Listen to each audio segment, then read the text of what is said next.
All right, hello and good afternoon. Welcome to the penultimate lecture of the semester. We have two lectures left. The week after this week, when this stream airs, is finals week, so this is the last week that we're actually holding classes. In these last two lectures, we're going to complete our discussion of intermolecular forces, look at that effect, or the effect that intermolecular forces have on things like boiling points, and then we're going to move on to a discussion of colligative properties, and that will round out our first semester of general chemistry. So again, we are still talking about intermolecular forces.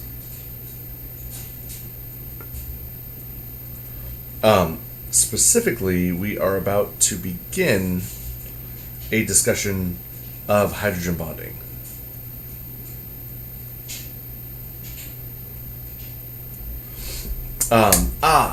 Kate, great question.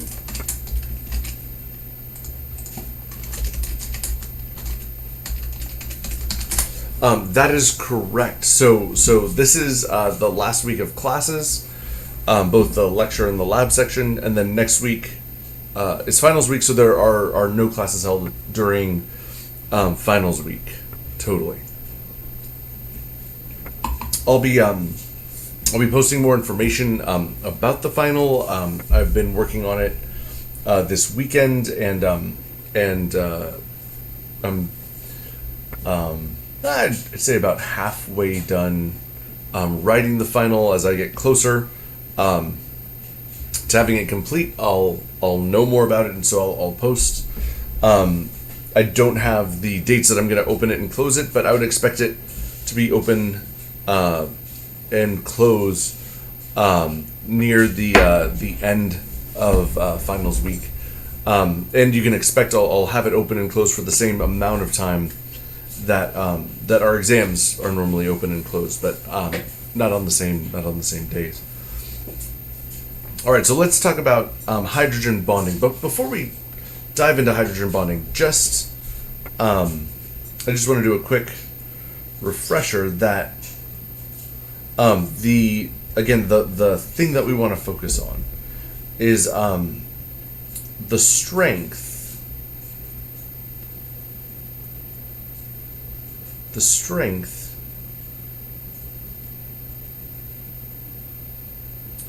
of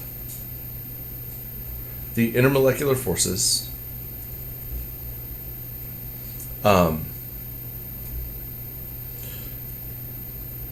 determines the boiling point, melting point, freezing point of a molecule. Specifically,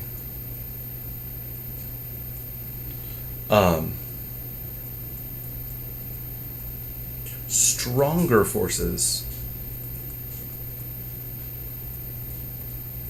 result in higher boiling points, melting points, and freezing points. All right, and so the point of this exercise, at least this semester, is by assessing what intermolecular forces are present and active in a molecule, we can determine, we can rank, at least make a relative determination on which molecules in a group of molecules would have a higher boiling point, lower boiling point, melting point, freezing point, etc. And that the stronger the forces are, intermolecular forces, that a molecule experiences, the higher the melting point, freezing point, boiling point of that molecule will be. And just by way of reminder, if we were to rank the intermolecular forces that we're looking at from weakest ranked through to strongest. From weakest to strongest, the weakest intermolecular force would be London dispersion.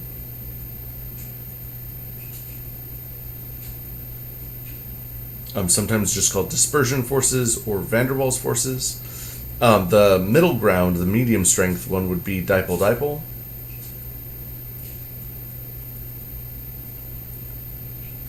And then the strongest intermolecular force, which is the one that we have to introduce today, is hydrogen bonding.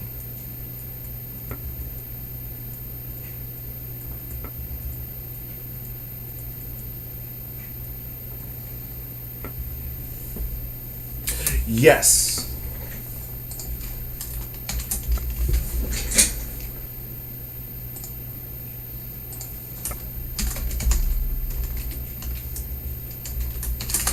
Absolutely. Kate just asked, can individual atoms experience London dispersion forces? And the answer is yes. Any species, whether it's an atom, an ion, or a molecule with electrons, will experience London dispersion forces. So on Wednesday, we talked about London dispersion forces and dipole-dipole forces. The only force left to discuss today is hydrogen bonding. But actually, before we dive in to hydrogen bonding, I want to take a moment and just apply what we learned about dipole-dipole forces in an example, and then we'll move forward to hydrogen bonding. Kate, you are so welcome. Okay, so let's do an example.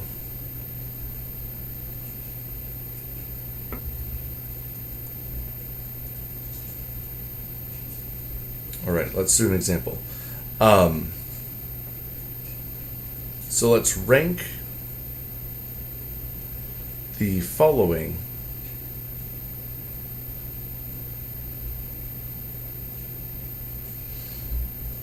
from, lowest boiling point. Oh, hang on. From lowest boiling point to highest.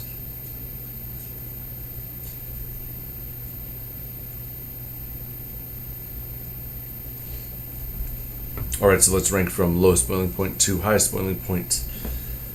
And let's look at the which molecules that we are being asked to identify. Let's look at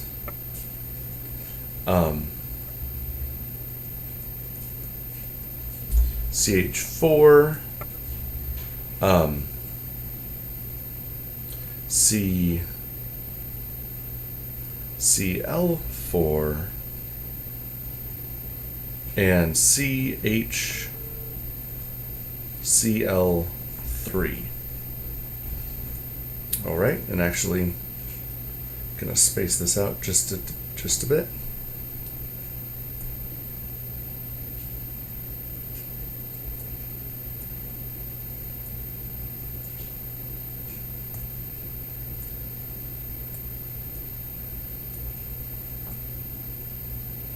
Throw that one in the middle. So let's rank this from highest to lowest. Now, before we can determine what intermolecular forces are active, we need to be able to, one, look at the Lewis structure, and two, and more importantly, analyze the geometry, the VSEPR geometry for each molecule. Now, I'm going to move through the Lewis structures relatively quickly. I'm just going to draw them out, but if this is something where you're still kind of lagging on, you'll want to practice it in your own time. Hang on. Here we go. So if you look at the Lewis structure for CH4, which is methane, it looks like so. If you look at CCl4, carbon tetrachloride, sorry, there are no hydrogens in this molecule. It's all chlorines with each chlorine has 3 lone pairs.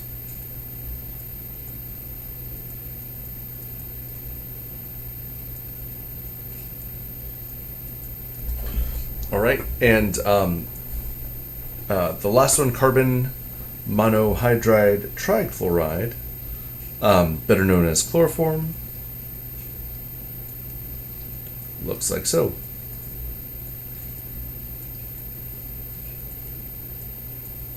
And we still have all of our lone pairs to draw in.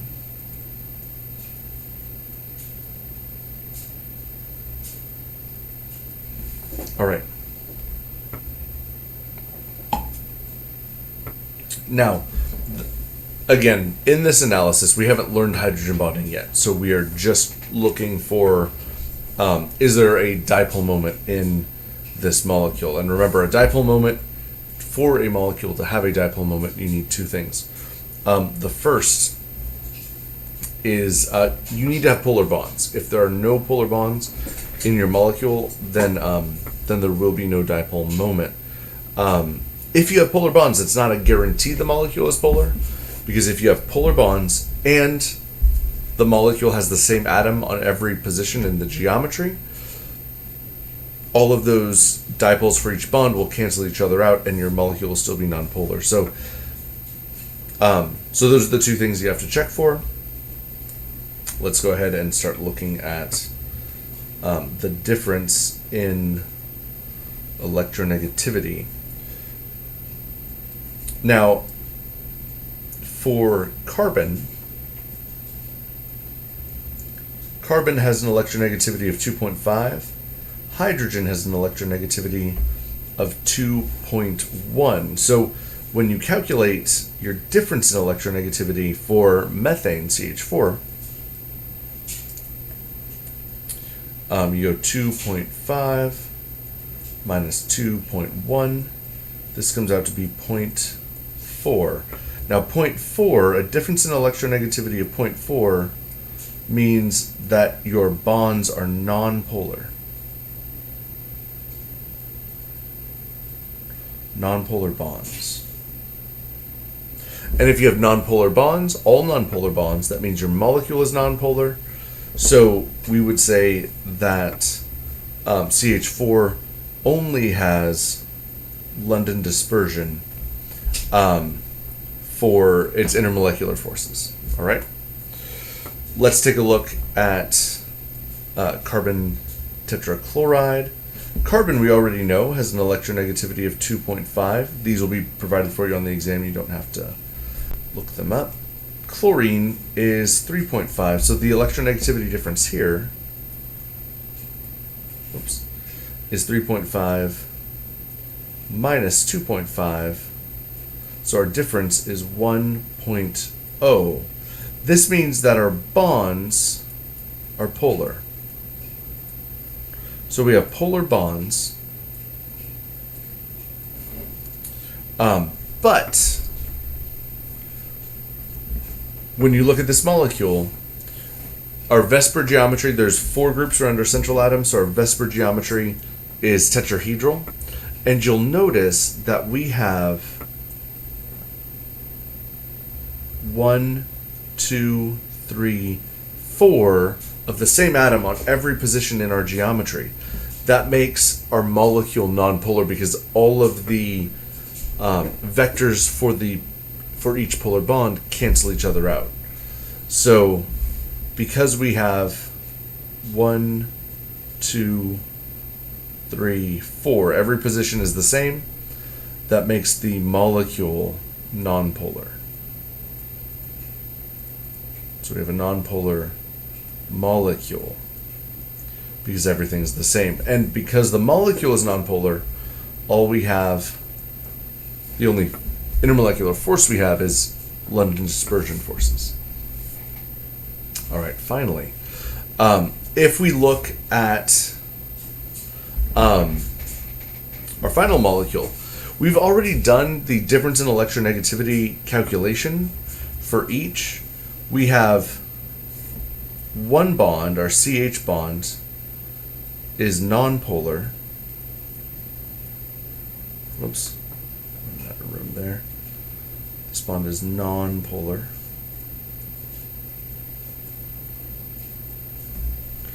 But then these three bonds, the carbon-chlorine bonds, these are all polar. Right, so we do have polar bonds in our molecule. The carbon-chlorine bond is polar. And we do not have the same atom in every position on this molecule, right? If we had 4 chlorines like the previous, it'd all cancel, be nonpolar. But because we don't have 4 chlorines, we only have 3, it makes this molecule polar. So this molecule, CHCl3, has both London dispersion forces and dipole-dipole forces.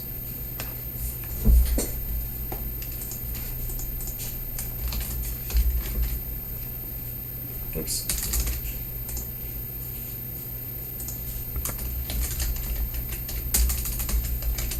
Okay, that is correct. The excuse me, lone pairs on chlorine have no effect on the polarity of the molecule. Lone pairs on the central atom can, but the lone pairs on the other atoms will not affect things. All right, so now that we've assessed what intermolecular forces each molecule has, it's time to determine. It's time to rank these, right, from highest to lowest.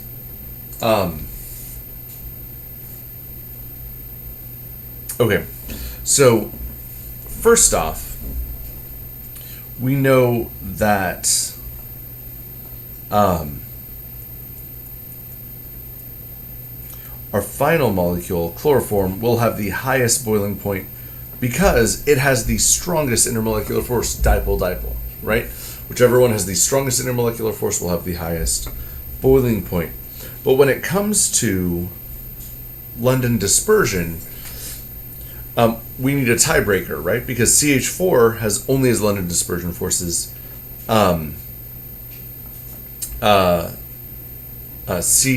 CL4 only has London dispersion, and so there's got to be some way to determine which will have a higher boiling point, which will have a lower boiling point.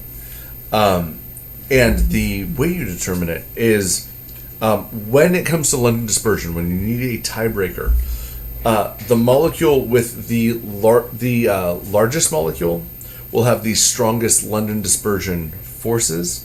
Now, if you're looking at these and thinking that they look identical to me, they're not. And let's pull up the periodic table and have a look. You're like, they're both tetrahedral molecules.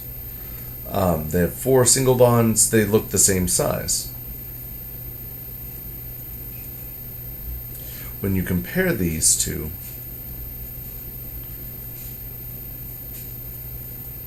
it's not enough to just look at the Lewis structure. You have to actually ask which atom is bigger, hydrogen or chlorine. When you find hydrogen on the periodic table, it's right here. Its electrons are in an orbital on the first energy level. When you locate chlorine, it's over here. Its electrons are in an orbital on the third energy level. And using your periodic trends, we know that whichever element is lower down is a larger atom, right? Because its valence electrons are further from the nucleus. So chlorine is larger than hydrogen. So carbon tetrachloride is larger than carbon tetrahydride. And because it's larger, that means it has stronger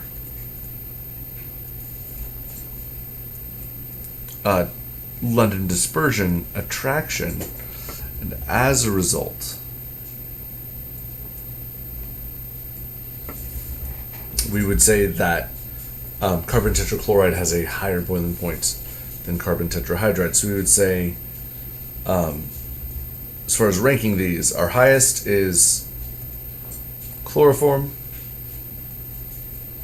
That gets our number 1 spot. The lowest boiling would be methane, CH4, and second place goes to carbon tetrachloride. All right, and that is the logic pattern that you follow for determining which of these will have the highest boiling point. We're assessing the strength of intermolecular forces, so we assign our intermolecular forces. Dipole-dipole is the strongest one in the grouping of molecules we had to choose from, so that got our highest rank. And then because we had a tie between two molecules with London dispersion forces, we selected the one with stronger London dispersion, and that is the molecule that is indeed larger. All right, and that brings that example to a close. Now that we've applied what we were lecturing on in our previous class, let's go ahead and move on to describing the phenomenon of hydrogen bonding.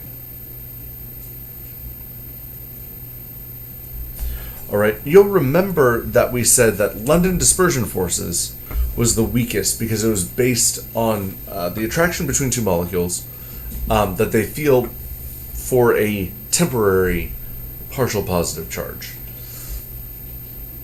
With dipole-dipole, we said it was stronger because the attraction felt between two dipole moments is based on a permanent partial charge. Well, so the way to think about dipole-dipole forces is it's kind of like London dispersion forces on steroids because it's a permanent partial charge. It's there all the time, and so that attraction is always operative. It's not here one moment, gone the next. Well, the way to think about hydrogen bonding in a very similar fashion is hydrogen bonding is kind of like dipole-dipole forces on steroids as well. All right, now, in order for a molecule to experience the intermolecular force of hydrogen bonding, you need to meet two criteria.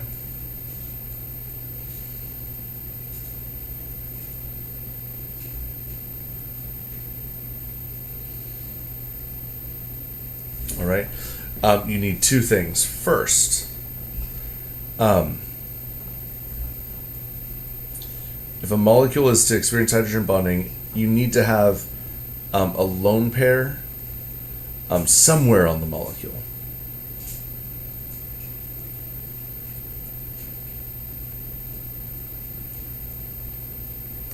Or on the species, I guess I should say.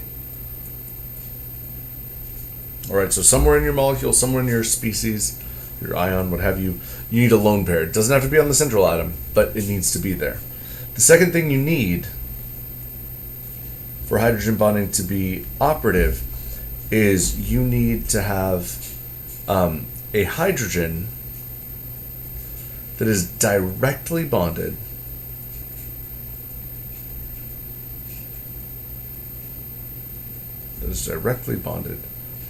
to a nitrogen, oxygen, or fluorine. All right? It's not enough just to have a hydrogen somewhere in your molecule. You must have a hydrogen that is directly bonded to a nitrogen, oxygen, or fluorine. Okay, so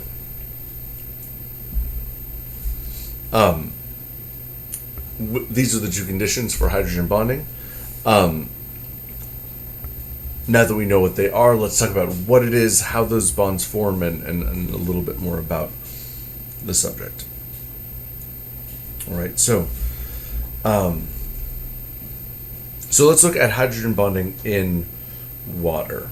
All right, so we have a water molecule, and as we already know, water has polar bonds, right? The oxygen-hydrogen bond is polar. And as a result, you have a partial a partial positive charge on each hydrogen and a partial negative on the oxygen. All right. Now, we know, applying our knowledge of dipole-dipole attraction, that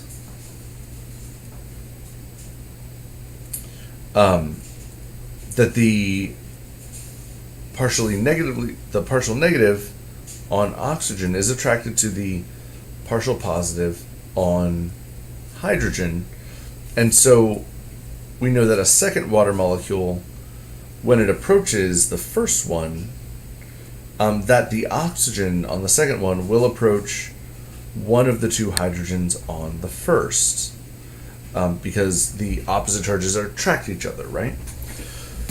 That's just dipole-dipole attraction, all right? What makes hydrogen bonding special, what kicks it to the next level, is the following. So what happens is, if you think about it, this lone pair electron on oxygen, this lone pair has 2 electrons in it, right? There's 2 electrons in a lone pair, and it's just orbiting the oxygen nucleus. Now, those 2 particles are negatively charged, right? And so they feel that partial positive on hydrogen. They feel it, and what they do is they start reaching out towards it. All right?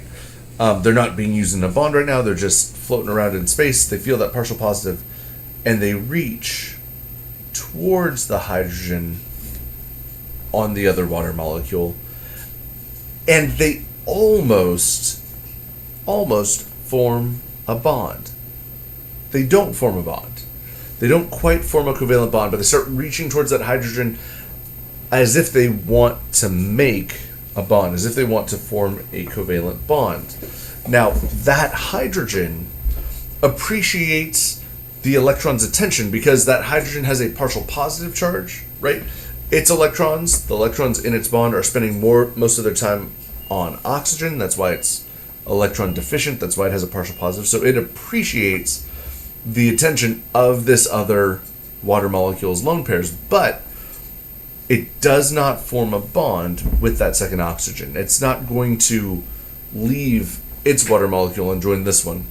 And so that is the nature, the intensity of the attraction of the hydrogen bond. All right.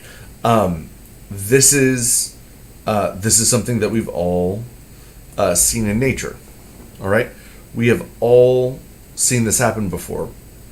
What's basically going on is this hydrogen right here, the one I'm boxing in green, is in a committed relationship with this oxygen. It is bonded to that oxygen. All right. But it doesn't mind letting the second oxygen kind of do, like, it likes the attention from the second oxygen. It likes flirting with that other oxygen. It almost likes pretending that it's in a relationship with that oxygen. At the end of the day, it's not going to leave its own oxygen. It's not going to break up with its oxygen to form a new bond. It likes that bond. It's going to keep that bond. But it appreciates the attention.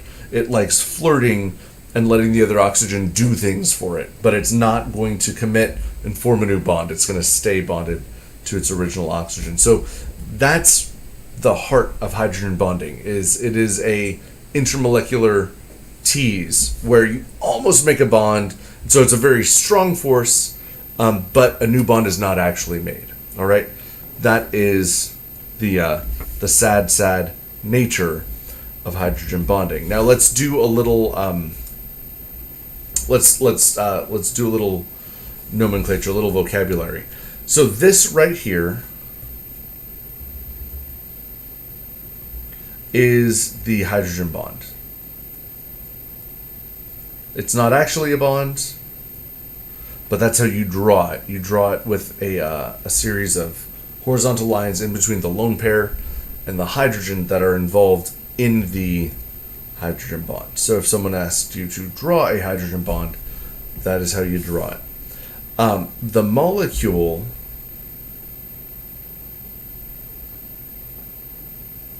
that supplies the H, provides the H for the hydrogen bond. This is called the hydrogen bond donor because it is donating the hydrogen into that bond, and then the molecule that supplies the lone pair, this is called the hydrogen bond acceptor. All right, because it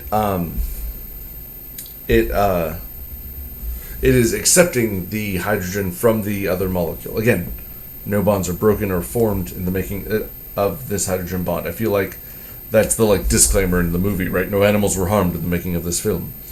No hydrogen bonds were made in the making of this hydrogen bond. But the donor supplies the H, the acceptor supplies the lone pair. So if you're asked to identify whether or not a molecule is a hydrogen bond donor or acceptor, it's based on these definitions. A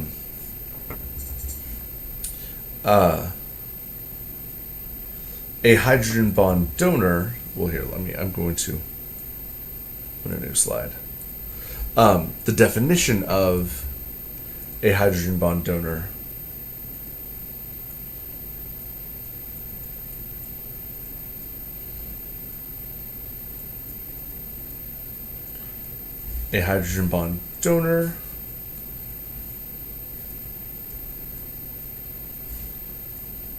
is any molecule that has a hydrogen directly bonded to nitrogen, oxygen, or fluorine, and a hydrogen bond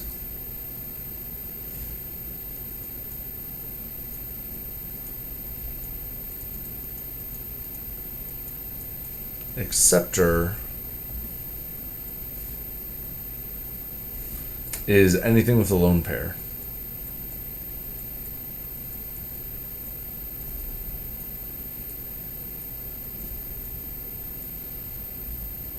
All right.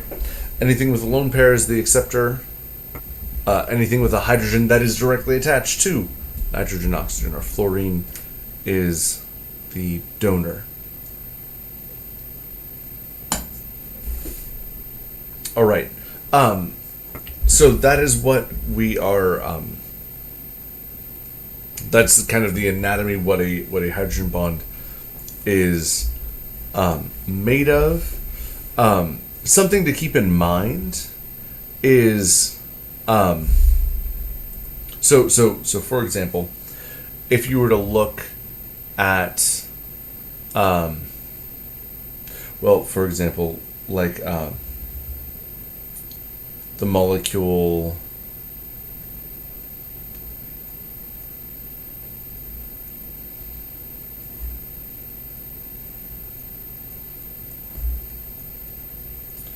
trimethyl ammonium. It's kind of a big molecule. Looks like this. Has a positive charge on nitrogen. Because it has a hydrogen directly bonded to a nitrogen, this molecule is a donor only.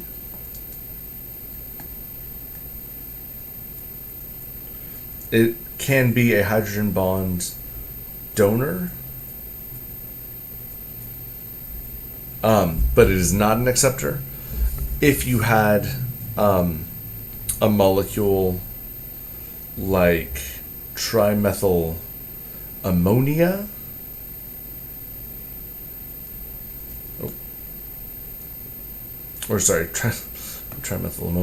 trimethylamine,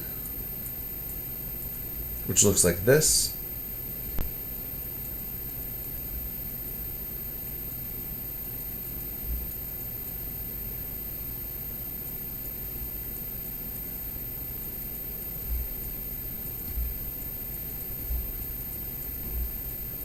And instead of an H on that nitrogen, it just has a lone pair.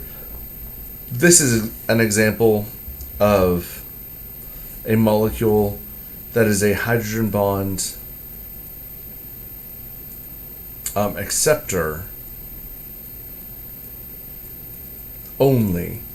So it's not a donor because it doesn't have an H directly on nitrogen, oxygen, or fluorine, but it does have a lone pair, so it can accept a hydrogen bond. The first one can donate a hydrogen bond. And then if you looked at a molecule like dimethylamine,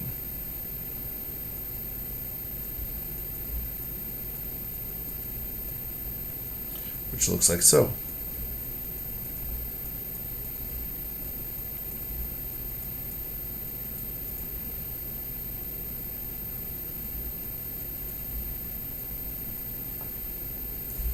This molecule, because it has a hydrogen directly on nitrogen and because it has a lone pair,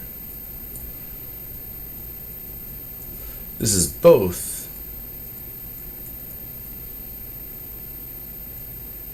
a donor and acceptor.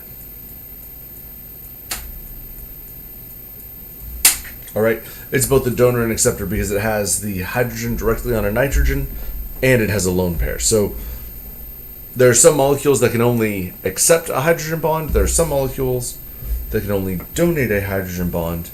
And then there are molecules like the one in the middle that are capable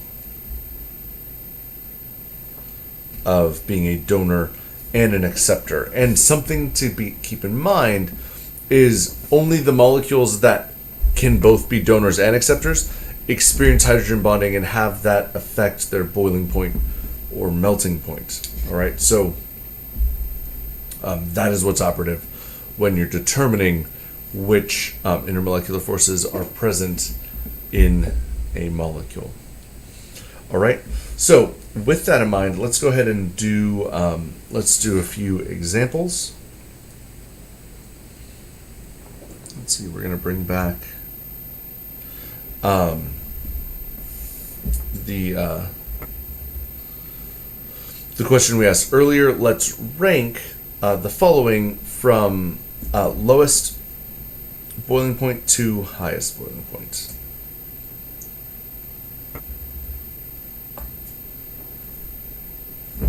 All right, so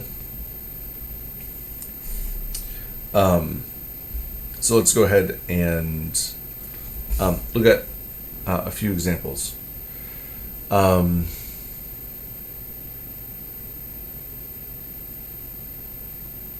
Okay.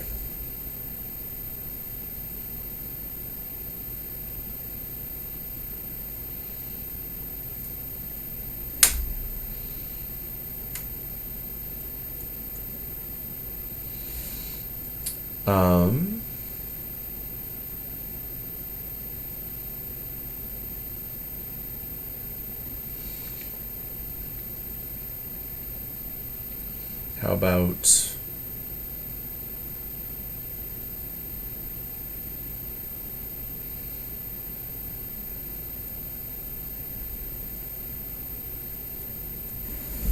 we look at these four? Oh, sorry, there's a negative charge on that first molecule. All right, so let's go ahead and take a look at these four. We'll rank them from highest to lowest boiling point. The first thing you need to do for each of these molecules is we need to draw a Lewis structure, right? We need to assess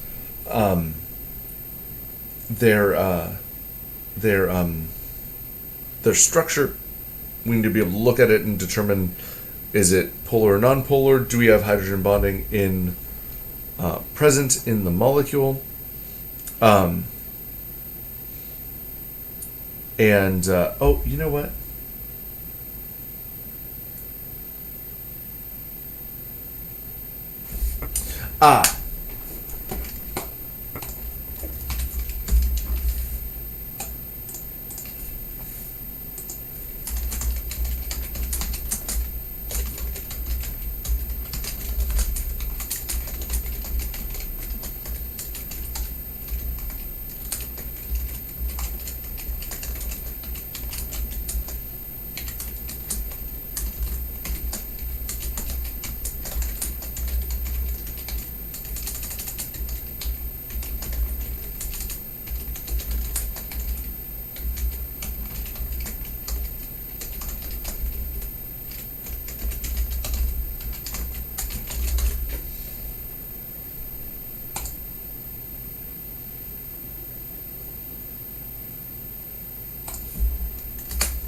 Okay.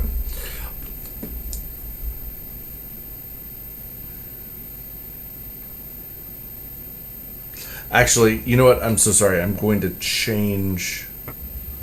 I need to change one thing in this molecule. Or in this list of molecules. I need to not clump CN in with the rest of these. Let's throw up HF. Sorry. I apologize to those of you who already started working this problem as written. But the grouping of cyanide CN with HCN, cyanic acid, is unfair, and I wouldn't ask that of you in an exam scenario. Anytime, dude.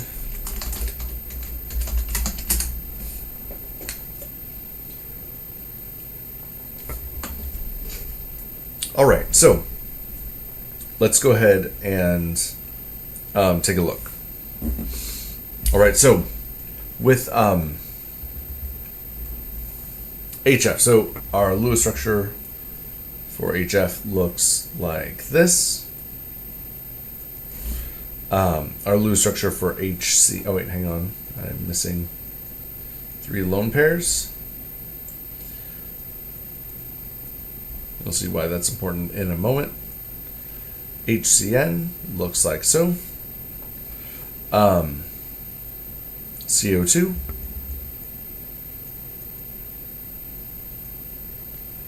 looks like this. And CS2 looks like this. Well, we've got a handful of linear molecules. All right.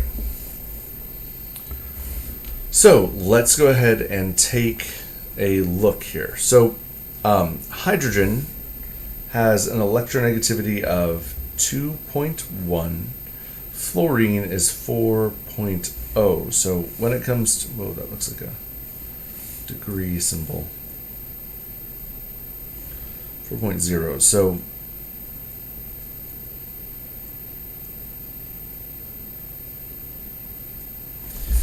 when it comes to the difference in electronegativity for HF, we're going to have 4.0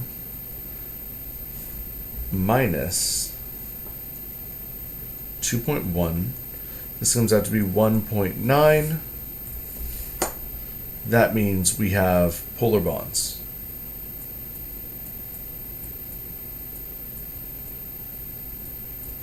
All right, there is a polar bond in this molecule. If you look at fluorine, there are 4 electron groups around fluorine, right? But they're not all H's. So this is a polar molecule. So here we have London dispersion, and we have dipole-dipole. Finally, you'll notice that it meets the 2 requirements for hydrogen bonding. It has a hydrogen directly attached to a fluorine, and it has a lone pair, so hydrogen bonding is active. It is an intermolecular force felt by fluorine. So, so fluorine has all 3: hydrogen bonding, dipole-dipole, London dispersion. Yes, yeah, Jared, that is totally correct.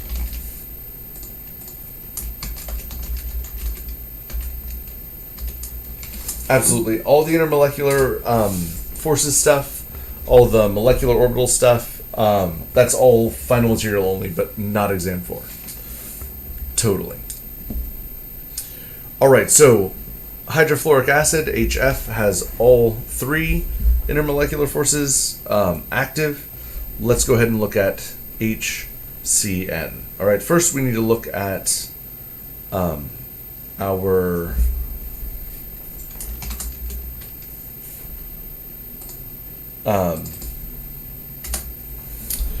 our electronegativity to determine whether or not we have the possibility of dipole-dipole forces. Hydrogen has an electronegativity of 2.1, sorry, carbon's 2.5, and nitrogen is 3.0.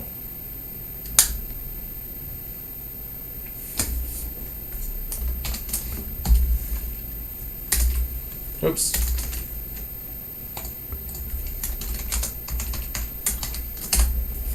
Okay, it totally does. If you have hydrogen bonding, well, everything with electrons is London dispersion.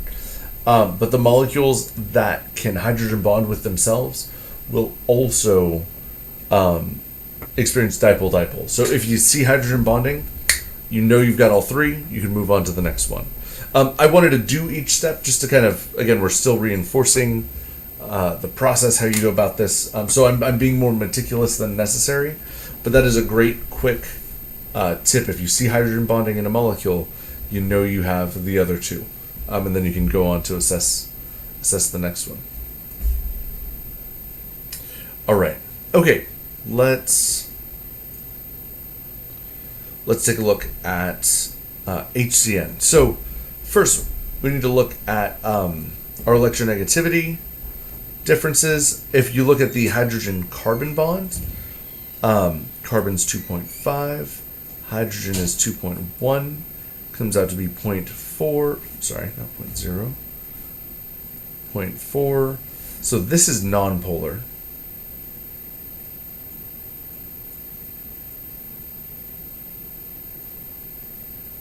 Right, that bond is nonpolar, but when we inspect the carbon-nitrogen bond,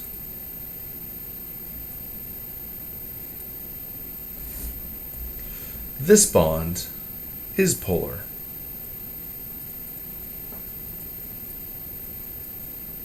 All right, we do have a polar bond here for the carbon-nitrogen bond, and when you look at carbon's linear geometry,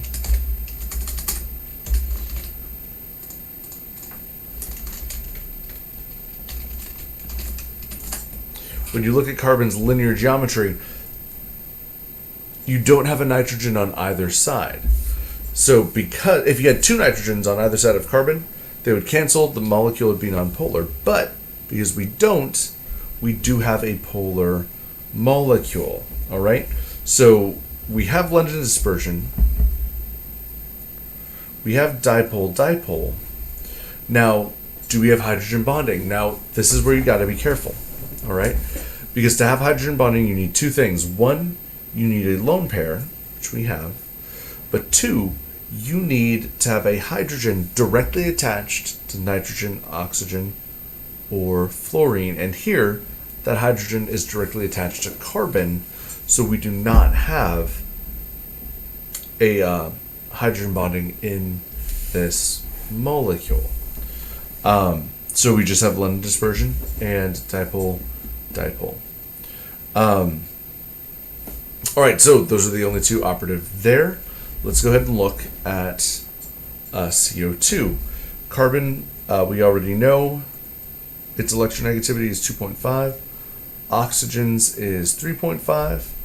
So here our difference in electronegativity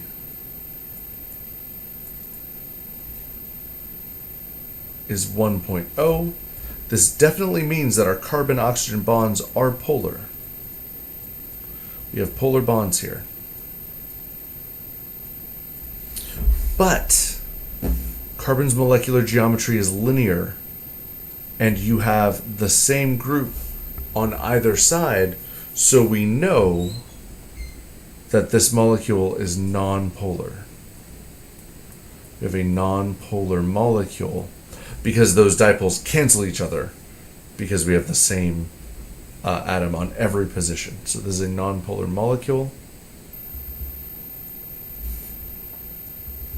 which means that we only have London dispersion. It's the only intermolecular force felt by carbon dioxide. All right, let's look at carbon disulfide. Well, carbon has an electronegativity of 2.5. Sulfur has an electronegativity of 2.5. So our difference here, 2.5 minus 2.5 is 0. We do not have polar bonds in this molecule.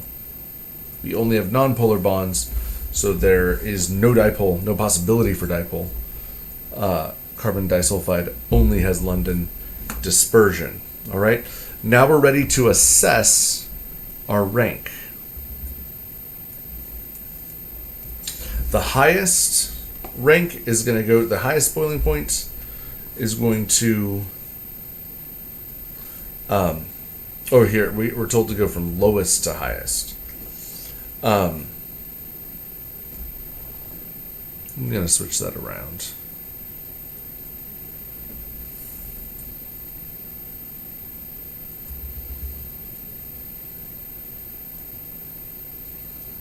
So I want to rank these from highest to lowest.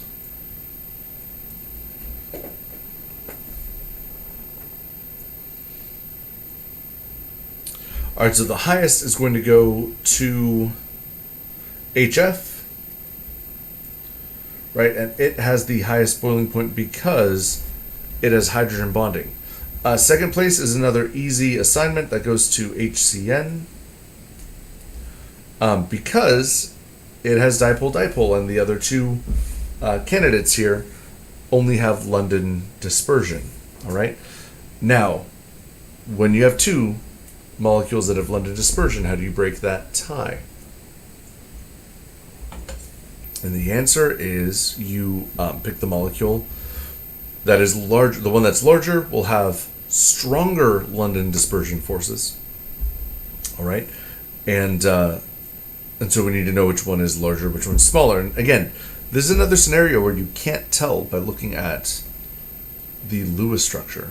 All right, because these two look the same, so we need to take a deeper look and compare them with the periodic table in mind. All right, so let's look. So we have CO2 versus CS2. Very similar in structure. We need to figure out the size. So if we're looking at oxygen, oxygen is on the second period. Sulfur is right beneath it. And sulfur is on the third period. So sulfur is a larger atom, which makes CS2 a larger molecule. This is larger, which means that C2S has stronger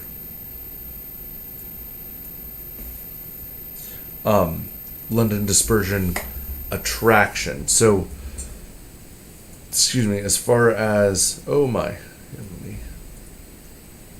periodic table disappear. There we go.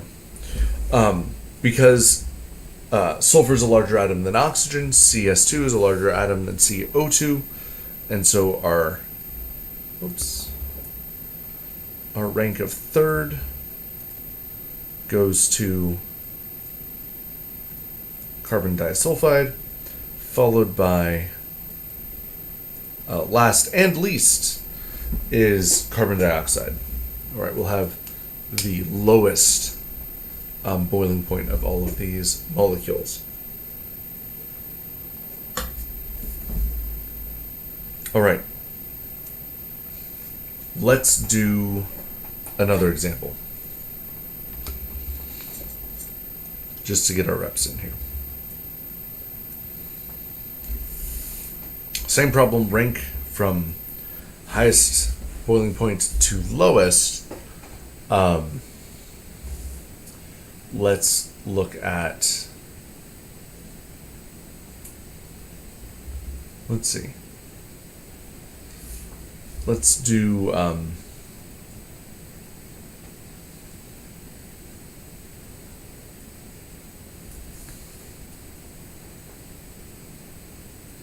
NH4, a positive charge. Let's do CO3 carbonate with a -2 charge. Let's do CH2O.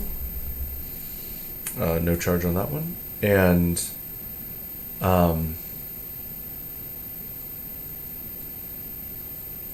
let's end with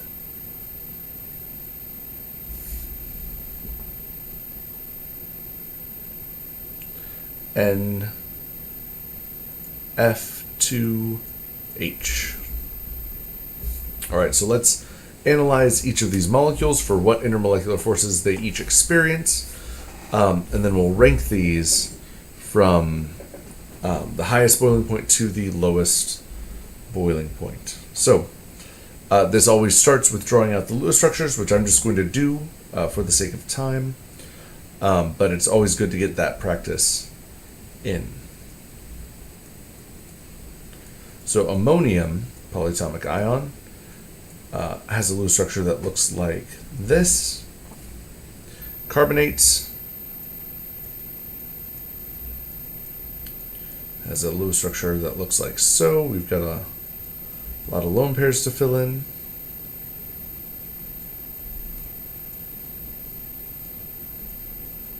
Right, and then we have two formal negative charges in this structure.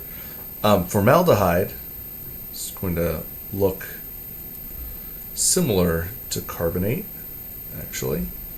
Just replace a couple of negatively charged oxygens with hydrogens, and you've got formaldehyde. Followed by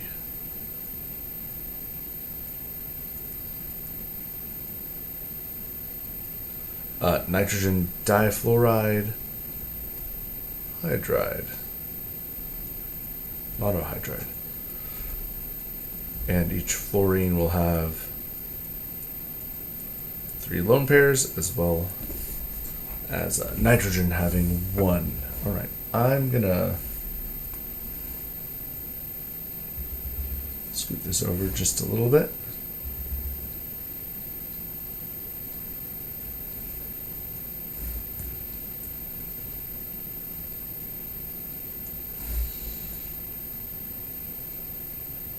Okay. All right, so let's go to town. Let's look at these molecules first.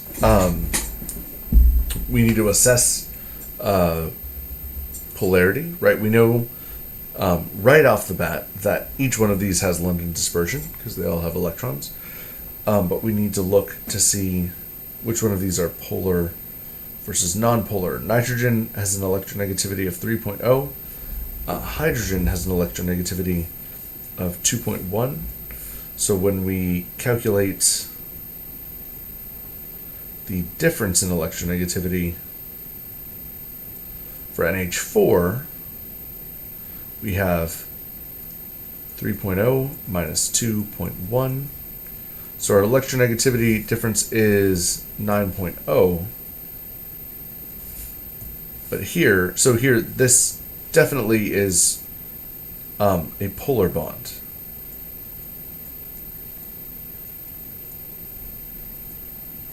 Definitely a polar bond because anything from 0.5, including 0.5, to 2.0 is a polar bond. The problem here, even though our bonds are polar, nitrogen has a tetrahedral geometry in this molecule, in ammonium, and we have a hydrogen on every position. So all of the small dipoles along each bond cancel each other out, making this molecule nonpolar. It's a nonpolar molecule.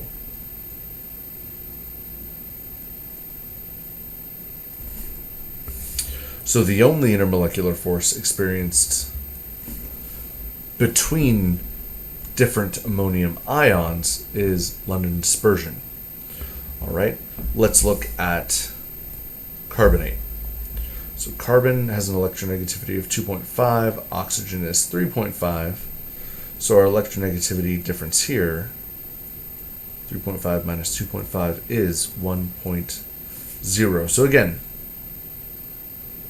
polar bonds. We have polar bonds, but But carbon in carbonate is trigonal planar. And we have an oxygen on every position in this molecule, which makes it a non-polar molecule.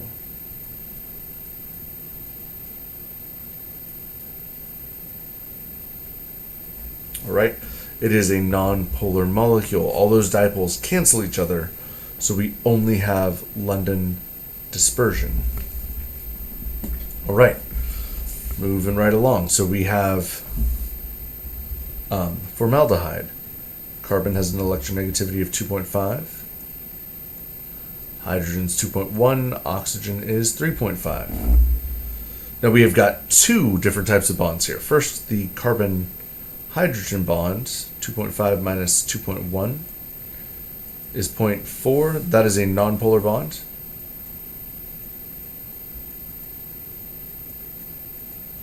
So the carbon-hydrogen bonds are nonpolar. However, we also have a carbon-oxygen bond, which is very polar. All right? The carbon-oxygen bond is a polar bond. And you'll notice that we do not have an oxygen on every position of our central atom. So we are polar. So we have London dispersion and dipole-dipole. The question is, do we also have hydrogen bonding? And we don't. We don't. We do have a lone pair, but we do not have a hydrogen attached to a nitrogen,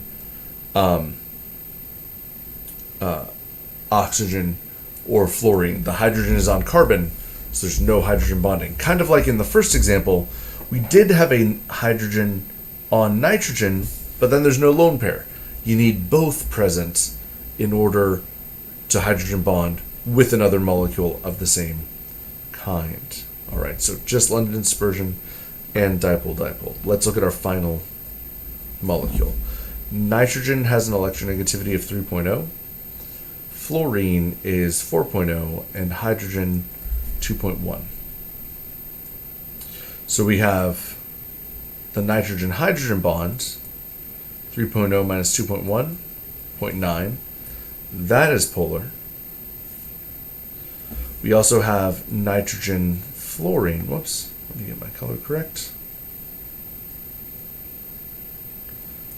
Fluorine is 4.0, nitrogen is 3.0. So our difference here is 1.0. Both types of bonds are polar. All right, so we have polar bonds in this molecule. So because we have polar bonds, and you'll notice you don't have the same group on every position, the central atom in nitrogen has an electronic geometry that is tetrahedral, right? There's two fluorines, one hydrogen, and a lone pair, 4 groups. You don't have 4 of the same thing on every position, so this molecule definitely is polar. So we have London dispersion and dipole-dipole. But in addition, we have lone pairs and a hydrogen that is directly attached to nitrogen. So this third molecule also has hydrogen bonding. Sorry, that just got sloppy. Now, let's rank these. Our strongest intermolecular force is hydrogen bonding. So, nitrogen difluoride monohydride will have the highest boiling point. We'll rank that 1, thanks to hydrogen bonding. Of the remaining 3 choices, only one of them has dipole-dipole, so formaldehyde is our second highest boiling. All right, now, again, we have the London dispersion tiebreaker, and it can be deceiving if you just look at the Lewis structures. You're like, oh, tetrahedral versus trigonal planar. You may think that the tetrahedral one is larger, but take a look at the periodic table. before passing judgment. So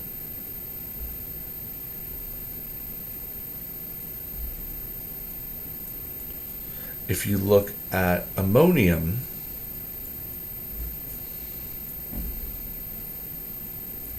nitrogen is on the second period, right? N equals 2. But hydrogen is very, very small. It's on the first period. N equals 1. Now if you look at carbonate, give me a moment here so I can draw in all of my lone pairs for the sake of completeness. And my two formal charges. You'll notice that carbon and oxygen are all second period elements. Nitrogen has, or ammonium has one second period element with 4 first periods. Carbonate has 4 second period elements, which makes it larger.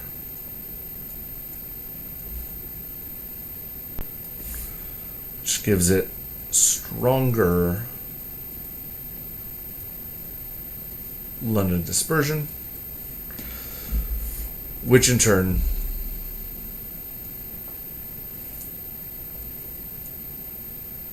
gives it a higher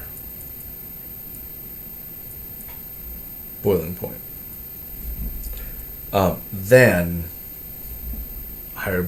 than ammonium. Oops. Whoa, hang on. There we go.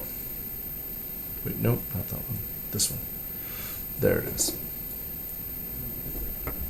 So, for our final two,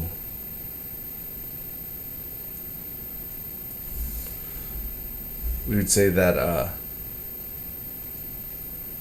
ammonium comes in 4th, and carbon comes in, carbonate comes in 3rd. All right. So these are the, you can expect to see these types of problems show up on the final again, to assuage any fear. Jared, not exam 4 material. The last thing we have to discuss this semester, and this pertains to the last exercise 8. The last material we have to discuss is colligative properties, which relate to intermolecular forces, and it's we'll be looking at how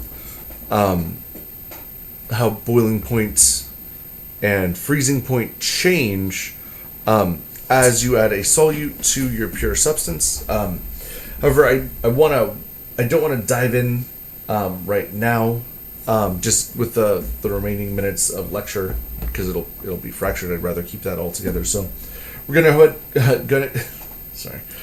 go ahead and call lecture here. We'll pick up with our final lecture on Wednesday on boiling point elevation and freezing point depression. Thank you all for coming out, for asking questions, and I will catch you all hopefully in office hours. If not,